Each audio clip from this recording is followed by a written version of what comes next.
Hello and welcome to Complete Caribbean, a TravelPulse podcast all about the world's favorite warm weather destination, the Caribbean. I'm writer, editor, and Caribbean travel expert, JetSetSarah. And I'm Brian Major, managing editor here at TravelPulse. We're happy to have you join us today as we discuss the ins and the outs of Caribbean travel, and we share the latest info and intelligence on this wonderfully diverse region. Let's get started. Hi, everybody. Hello, and welcome to Complete Caribbean. It is episode 8, and it's Wednesday, July 21st. I'm Sarah Greaves-Gabbadon, a.k.a. JetSetSarah, and I'm joined by my co-host, Brian Major, managing editor at TravelPulse.com. Hi, Brian. Hello, Sarah. How are you today? I'm great, thanks. I'm really excited about all the stuff that we have to pack into the podcast today. And I will say, first of all, if you're listening to the podcast, thank you. We hope that you like it and we hope that you subscribe because we want to be doing this for a long time. Brian and I have a great time bringing you all this news. So like it, subscribe it so everyone will know how popular we are. Tell your friends. So anyway, on episode 8, let's get started.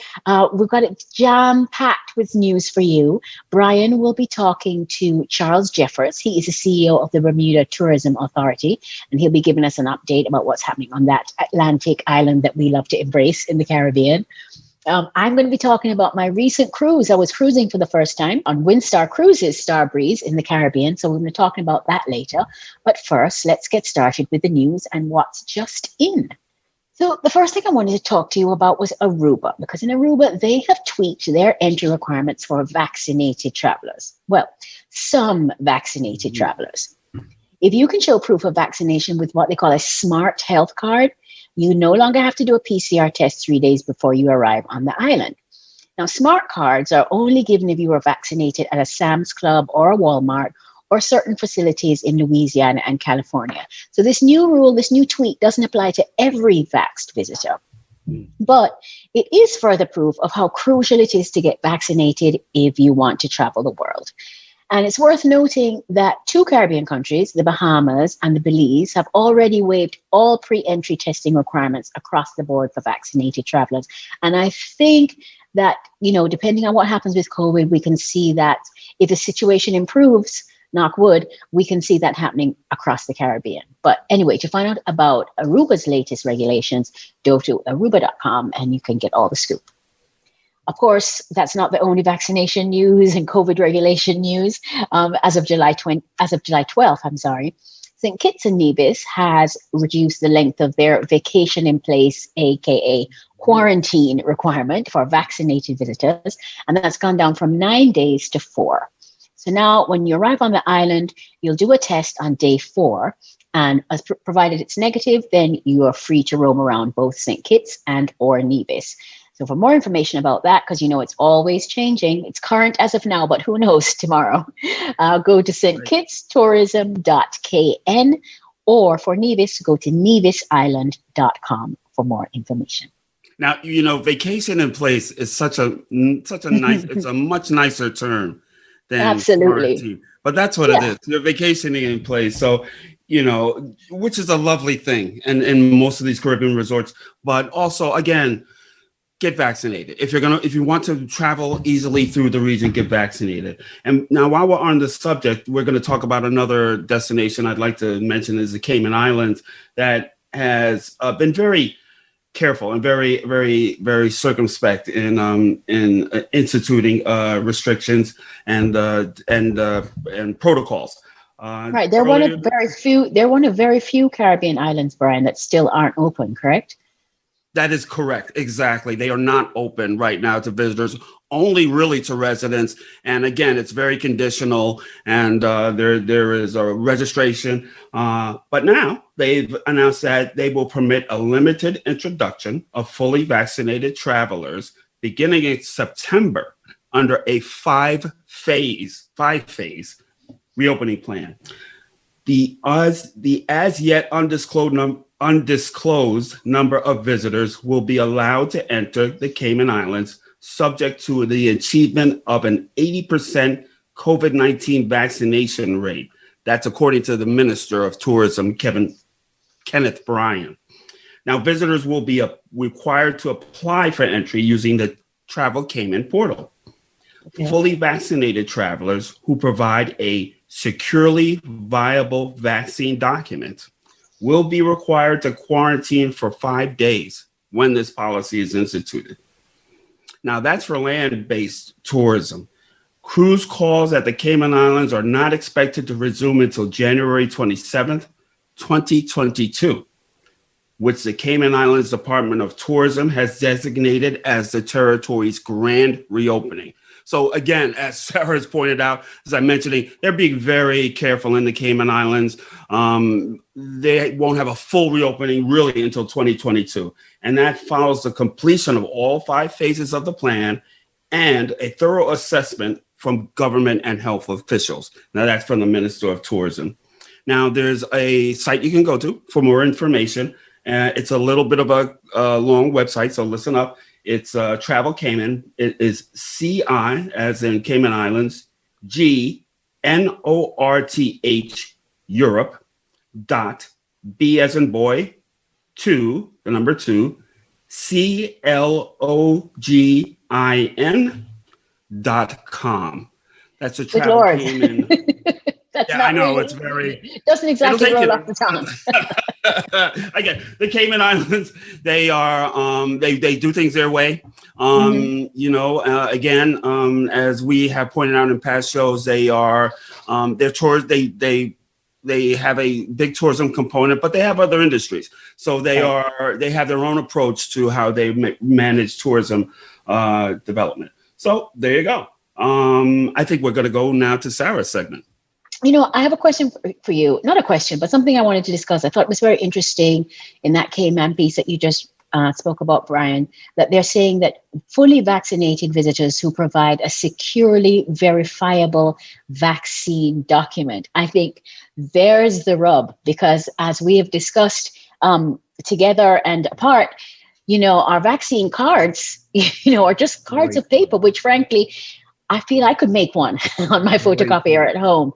And I know I can mention that the Virgin Islands, if you read the Virgin Islands newspapers, the Virgin Islands has jailed about 25 people for fake vaccine documents. Well, I'm not surprised. So it's interesting. Mostly I mean, I know in New York, in New York, you have some sort of thing where you have an like an app with your vaccine status that you use like to get into stadiums and stuff like that. I forget what it's called, but we don't have any such app here in Miami, and we certainly don't have anything across the board, which you would think there would be some sort of official app that has your official verified vaccine documents in it. But right now, all I have is my actual piece of paper, and then I actually took a photo of it that I keep in my phone just in case, God forbid, I should lose it.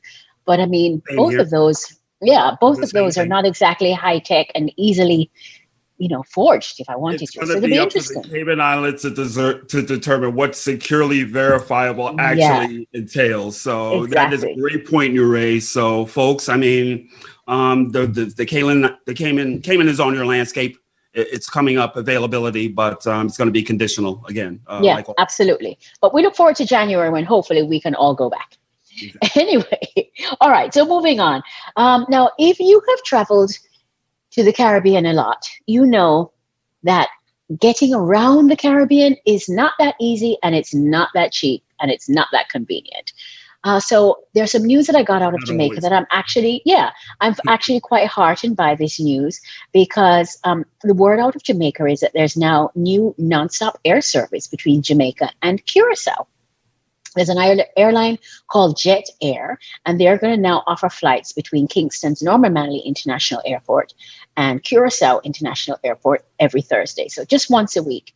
But I think it's a step in the right direction. We're always talking in our industry about freeing up travel and making travel much more easy and convenient and cheaper for people who live in the Caribbean and visit the Caribbean. So maybe this is a first step.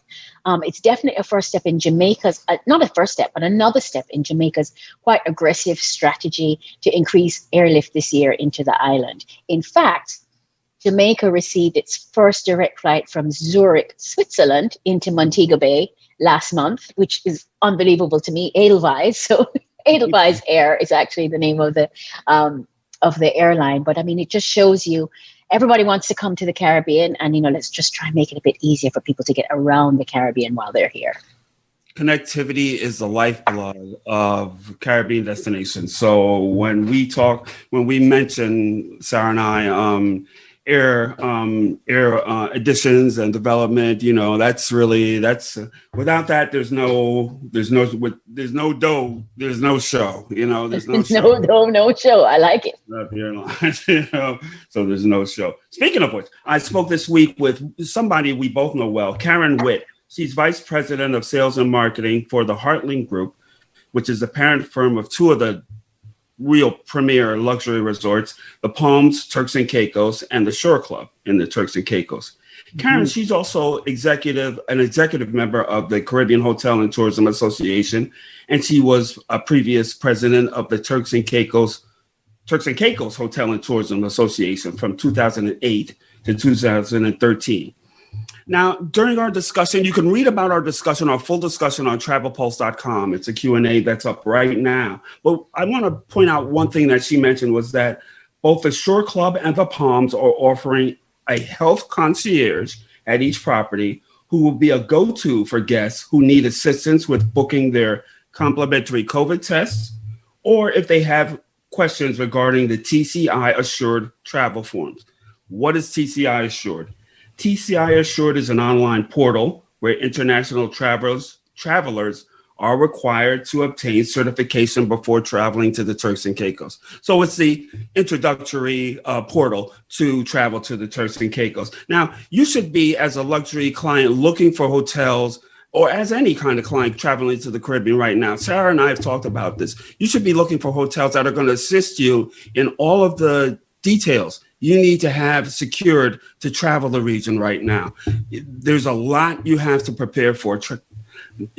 Testing, multiple destinations, airports, always need to have your details straightened out, and any assistance you can get is worth having. So just wanted to mention that. That's going to be a great point to have. So look for that at your properties. Yeah, health is a new luxury, right? There you go. The new luxury. So I really can't wait to tell you all about my cruising experience. But first, we are going to hear from our guest. We always like to have a special guest. And our island intel this week comes from Charles Jeffers. He is a CEO of the Bermuda Tourism Authority, and he spoke with Brian. So take it away, Brian. This is Island Intel, and this is where we interview some of the leaders of the Caribbean tourism industry, and we have another one here today. I always tell you, we bring you the decision makers, the top influencers, the people who are responsible for tourism in the destinations, and this is what we have here today with Mr. Charles Jeffers II, who is the CEO of the Bermuda Tourism Authority. So welcome, Mr. Jeffers. Thank you for being with us today. Good morning, Mr. Major. So happy to be here with you, and thank you very much for having me. It's an honor. This is the first time we've actually talked personally. We've met, but I've been to Bermuda many times, and I've been going there for probably 20 years, and it is a wonderful destination. As an East Coast resident, it is something that it's second nature for us. It's so easy to get to and such a convenient. It's our slice of the Caribbean right nearby. So when I think of Bermuda, I wonder, what are the entry requirements right now to get into the country? Why don't you enlighten us a little bit, Charles, about what the entry requirements are to enter Bermuda? Sure. So once again, thank you for having me. So to get into Bermuda, the first thing you need to do is you need to have a negative PCR test no more than 4 days prior to your arrival. And once you have that test, your test results, you will need to complete what's called a travel authorization form online, which can be found at our government website, gov.bm. And that's for anyone 2 years and older, and primarily for immunized visitors. So if you're immunized, and we'll talk a little bit about that in a minute. If you're immunized, we want you to take get that negative PCR test, fill out your travel authorization form. There is a fee of $75 for that to complete that form, but that will cover all of your testing on island. And the testing on island is you will have a test upon arrival at the airport, a test on day 4, test on day 8, test on day 14. And we hope you're staying for at least 14 days because we want to give you all of those tests. And then you will also get a test if it falls outside of those dates for your return trip to the United States, or wherever you're traveling to. And that is all included in that $75. I've heard from some of my friends that some of our neighbors to the south are charging a lot more for their testing. And so we consider that to be a great value, $75, and you get all of your testing included. Yeah, we've actually seen, destinations where it's not bundled into one price, and there are individual charges that are more than that for each test. So that is extremely convenient. That sounds quite convenient. I've been reading some of the local coverage of Bermuda's COVID situation. Generally, it seems to me like a lot of the Caribbean, the country has overall handled the situation well and has outlined protocols that it is expecting everyone to follow.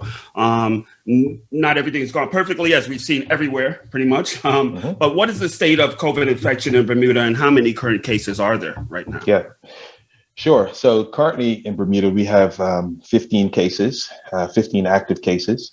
And you're right. I mean, things haven't gone perfect. We've had a couple of outbreaks over the last year, but we seem to be trending in the right direction right now, and I attribute it to our strict protocols. I mentioned earlier for vaccinated visitors, but if you are unvaccinated, you will have to quarantine for 14 days in a government-approved hotel at your expense. So we are primarily marketing to the vaccinated visitor.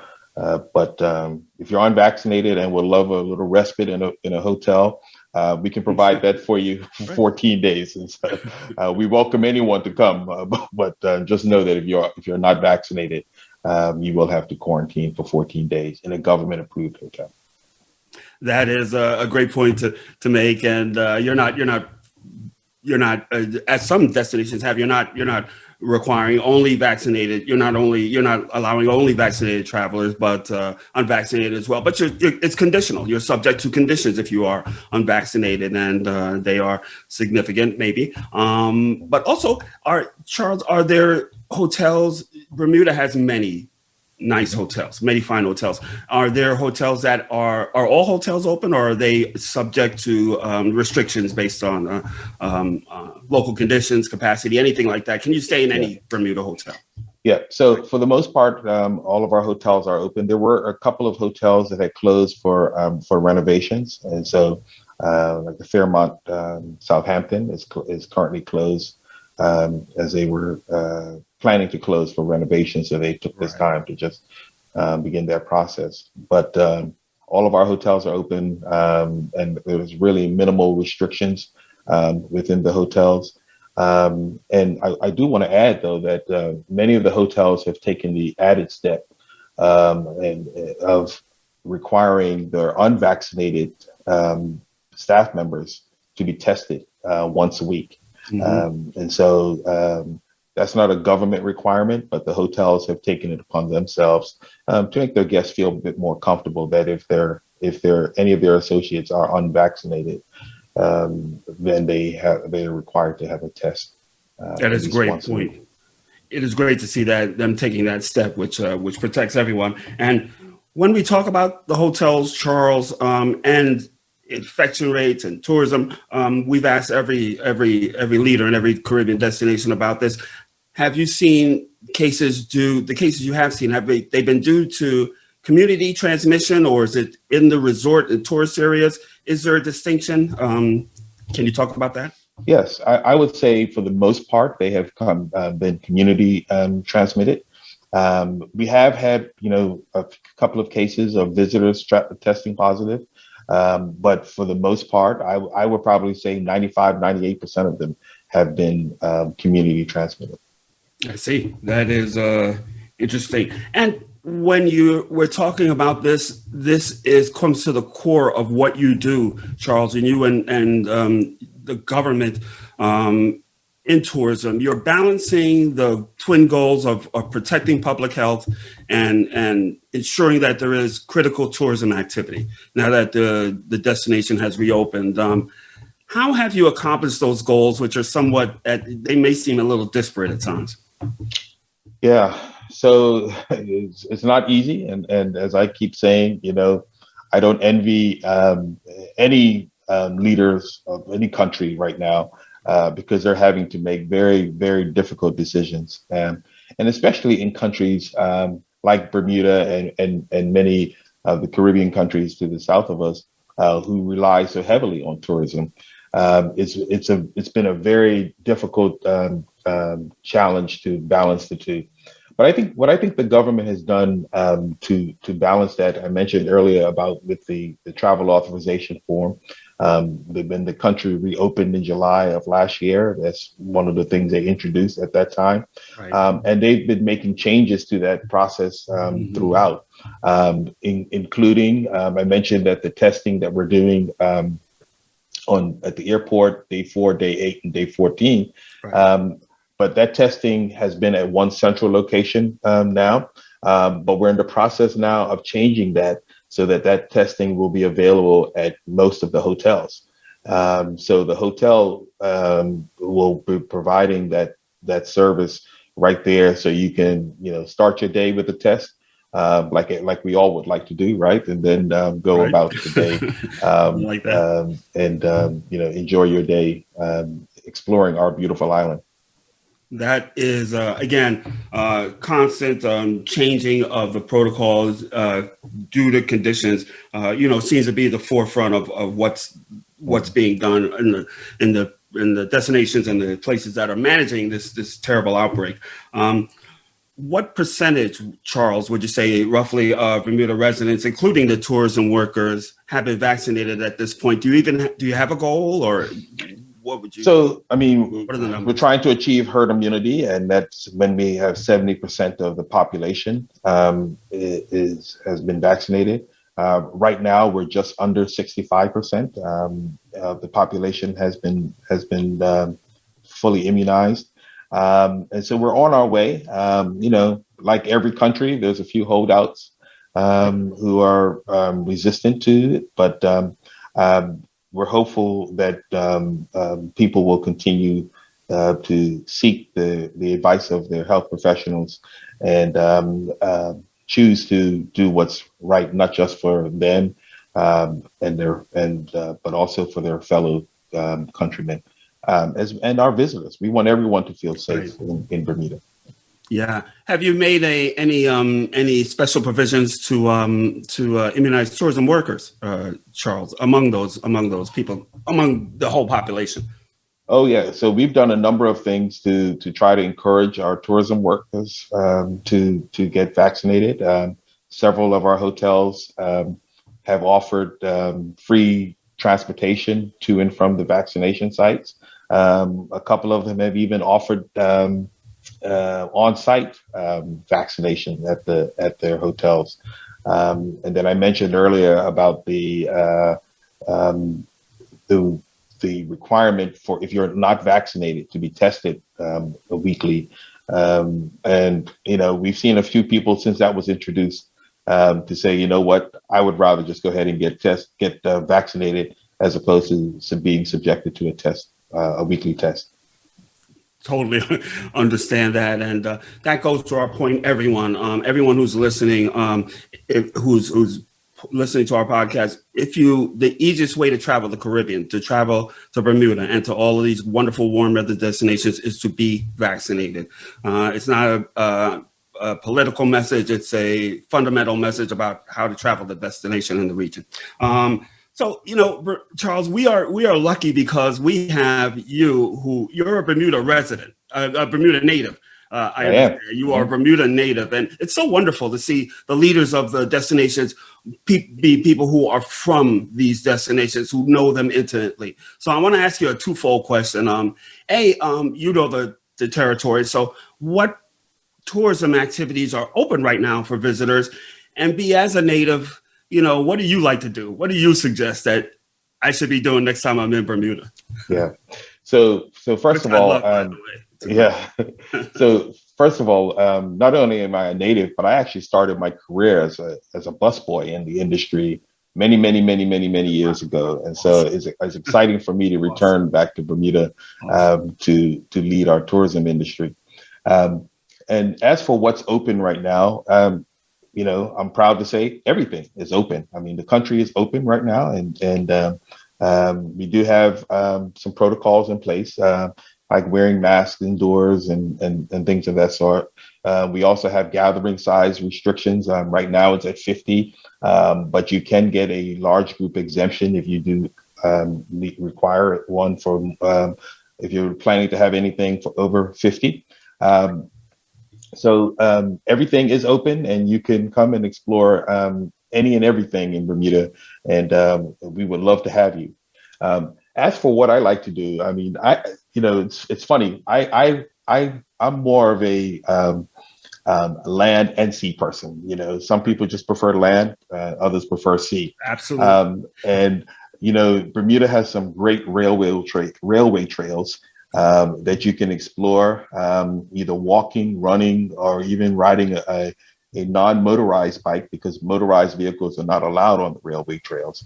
Right. And you can explore much of the island that way, and it's a great way to see the island and explore. But equally great is exploring the island by boat. And there's a ferry that leaves from either Hamilton or Dockyard that'll take you in between those two areas, and it has stops on the way. But it's a great way to see the island as well, to see it from the water. I always say that no trip to Bermuda is complete without a ferry ride, so that you can see the island in such a different and unique way. And so I encourage people to come and explore Bermuda, as I said, either by land or by sea, and we'd love to have you. That is great to hear. It is, as Charles says, it's a land and sea destination. It is visitable. It can be visited on a land vacation. You can cruise there. You can rent excursions. It is just such a diverse, wonderful destination. We could talk so much more about it, but I think our time is up right now, and I just want to say thank you, Charles. This is a wonderful opportunity. It was great to have the opportunity to speak with you. And I know our listeners are pleased to hear directly from Bermuda's CEO of the Tourism Authority. Well, thank you so much for having me. And I look forward to seeing you in Bermuda so we can sit down and talk about these things, maybe over some tea and crumpets or a good fish sandwich or something like that. Now you're talking. All right. It's a date. Thank you so much for being with us, and thank you guys for listening. And all right, we'll go to our next segment. Well, thank you very much, Mr. Charles Jeffers. It was wonderful to talk to you. I wish I was there, and not just Brian, but I think he gave us some really good information to help us plan our next trip to Bermuda, which hopefully is very soon. So let's move on to our final segment. That's our Island Inbox section. And I really can't wait to talk to you about this. I cruised for the very first time last week. I cruised on Starbreeze. Yeah, cruising 2.0, exactly. I cruised out of St. Martin on Windstar Cruises Starbreeze. So let me just give you a quick bit of background. As you recall, for a long time, we didn't know when the CDC was going to allow cruising to happen in the States. And so a lot of lines said, all right, let's start doing some cruises at home port in the Caribbean. So this is one of those. This started in St. Martin, not here in Miami. So I had to fly to my port. And I'm going to tell you, I'm going to do a big story about what you can expect with cruising 2.0, but there are just a few things I wanted to prepare you for if you're thinking about cruising during a pandemic. So the first thing is, as I told you, you're probably going to cruise from the Caribbean And let me tell you, airfares, woo, St. Martin is usually, St. Martin is usually around a $600 flight here from Miami to St. Martin. But because so many people are actually trying to travel the day before these cruises, of course, and airlines have dynamic pricing. So what happens is on the day when the demand is high, the price is high. And I can tell you that for the first time ever, I did not get to the port a day before, as we usually recommend. I actually got to the port the day of because it was $1,900 to fly from Miami to St. Martin on the day before the cruise, and still a whopping $900 to fly the morning off. So if you're thinking of cruising and you're not cruising from within the United States, bear in mind that your airfare is probably going to be a lot higher than you expect. 2, let's talk about testing. Oh my goodness, COVID testing. How many did I do? I my brain must be like perforated by now. Obviously, stuck in your exactly everything. Oh gosh. So remember, you're going to have to do a test for the island to enter the island where your cruise is leaving from. So I needed to do a test within 72 hours of arrival in St. Martin if it was a PCR test, or 48 hours if it was an antigen test. Then we were transported to the port, and at the port, before you even get on the ship, Windstar and any other cruise line that does this has you take a rapid test before you even get on the ship. So you're double tested. And then, of course, now with every port that you want to go to, every port, all these countries are sovereign Caribbean countries. They have their own COVID requirements and regulations that, of course, the ship and the passengers must respect. So every single country that you go to, you will need another test. Luckily on Windstar, and I'm sure on all the other ships too, they're doing those tests. The ship's doctor is doing it. It's an easy thing. They were provided complimentary. They were rapid tests and they were PCR tests because, for example, our first stop was Barbados and they required us to have a PCR test. But speaking of ports and stops, I'll tell you number 3, which is please don't get too attached to any of the ports that you see on your itinerary because none of them are guaranteed. Now, these ports aren't guaranteed. If you look at your contract of carriage, these cruise ports are not guaranteed, even in regular times. But in a pandemic time, they can literally take you anywhere they want to go based on the contract. Exactly. Brian knows he's a cruise guru here. But I will tell you that our original itinerary called for us going to 3 ports in the BVI, to Anguilla and to St. Bart's. And we went to exactly 0 of those ports during my cruise. BVI, unfortunately, had a spike in COVID cases. And so that knocked out 3 of the stops on our itinerary. And so then the captain decided that we would cruise all the way down to Barbados. So all the way south and east to Barbados. So we got a sea day that we hadn't planned to have. Then we got to Barbados, and then we ended up going to Antigua for 2 nights at 2 different ports, and Antigua and St. Lucia for 2 nights. In Antigua, it's interesting to note, we were the first ship to come back since the pandemic. So we were welcomed with open arms, but at the same time, it was pretty sad because we got to the port and all the port shops were open, but we couldn't go in because the number 4 thing I want to tell you is if you go on a cruise now and you want to get off, you probably the only way that you're going to be able to get off is if you book an escorted excursion. The ships and the islands are trying to protect the health of everyone. And so we're doing these bubble excursions. And a bubble excursion means, for example, when we did it in Barbados, we were tested before we left the ship.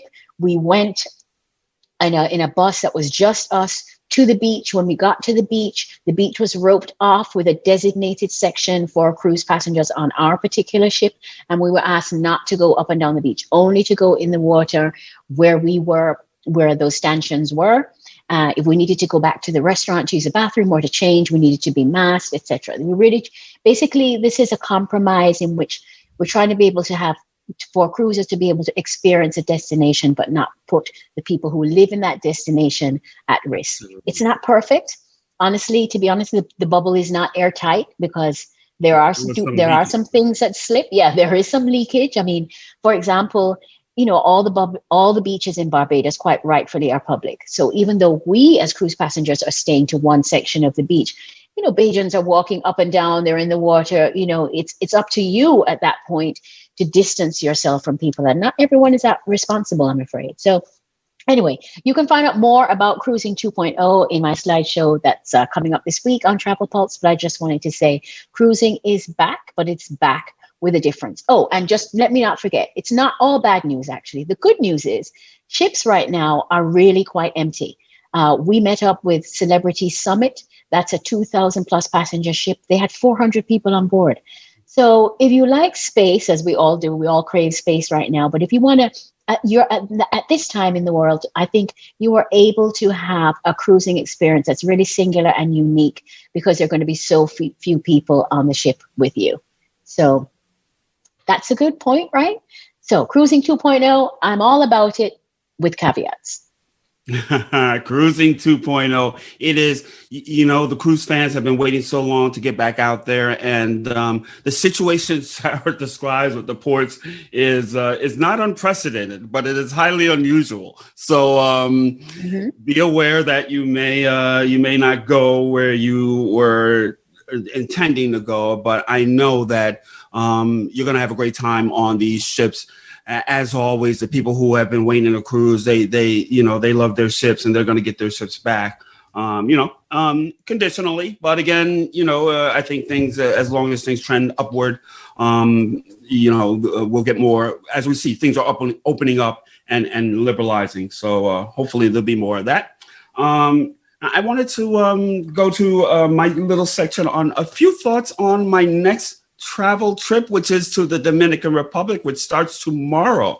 And wow. Yeah, tomorrow. Tell us all about it, Brian. Tell us all about it, because this is your trip. This is your second time back out into the world, right? Yes, you're right. Actually, Sarah, this is only my second trip back to the region since the pandemic, since being vaccinated. I am fully vaccinated, and I'm returning to the Dominican Republic, which, I recently, before the pandemic, just before, I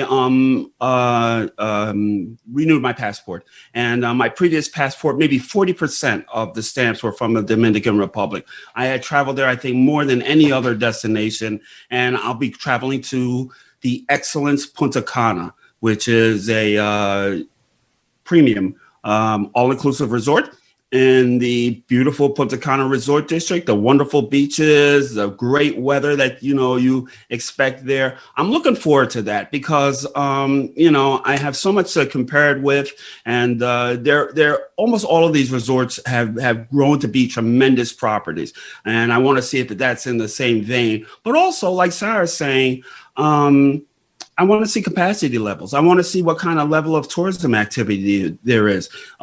Is this a time when there will be a resort with 40, 60, 40, 50% of folks? I don't know.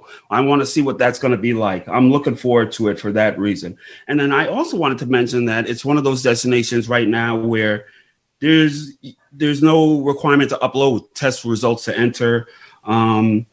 And the destination, the country is providing through July 31st, travel insurance coverage that covers hospitalization for coronavirus in the DR, telemedicine services, costs for extended hotel stays, and airline ticket changes for adults at all-inclusive resorts.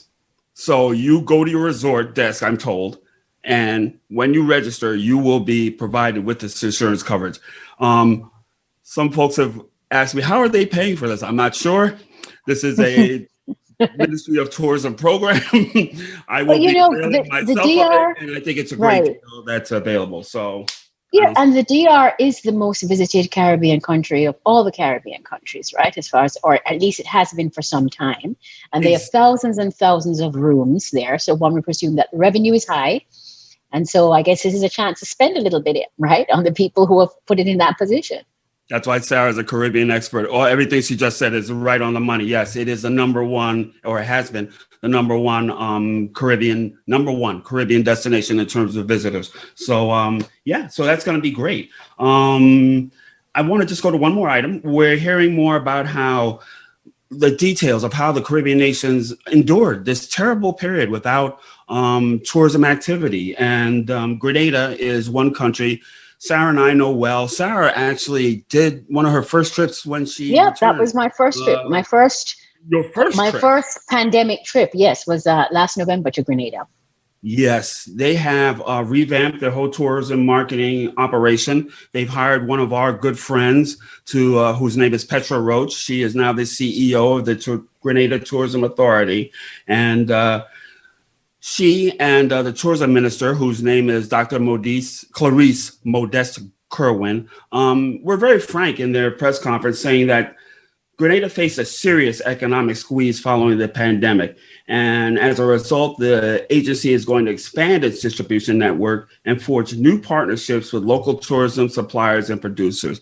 They just underlined that. Don't get it wrong, folks. I mean, I think all the signs are very positive. Tourism's bouncing back, but the region has endured a tough time. So if you are able to travel to the region and you're ready to go back. It's going to help the economy. So little message there from me. That's about it. Yeah, it's been a tough time for the Caribbean, and we hope to see it bounce back.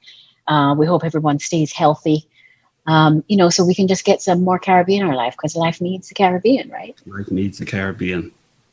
Well, these have been really challenging times for the Caribbean, but what we have seen, even whether it's hurricanes, whether it's economic downturns, whether it's political unrest, the Caribbean is indomitable. We always come back, right? We always bounce back. That's so right. I think that we end the show on that hopeful note, that things will slowly but surely come back for the Caribbean. And I know you're looking forward to going to the Dominican Republic again to see how it has fared. I will be getting on yet another cruise ship, this time to the Bahamas, and I'll be telling you all about that in our next episode. But until then, I wanted to thank you, everyone, for listening. We really do appreciate you. If you like us and subscribe to us, we'll appreciate you even more. And if you tell your friends and get them to like and subscribe, oh my gosh, we'll have your children. I'll have your children, or give you my firstborn. How about that? Yeah. Thank you so much, everyone, for joining us. We had a great time talking to you. We hope that you keep safe and healthy and travel with concern for your own health and for the health of others in every destination you go to. Until next time, I'm JetSetSarah signing off. Say goodbye, Brian. Bye-bye, everybody.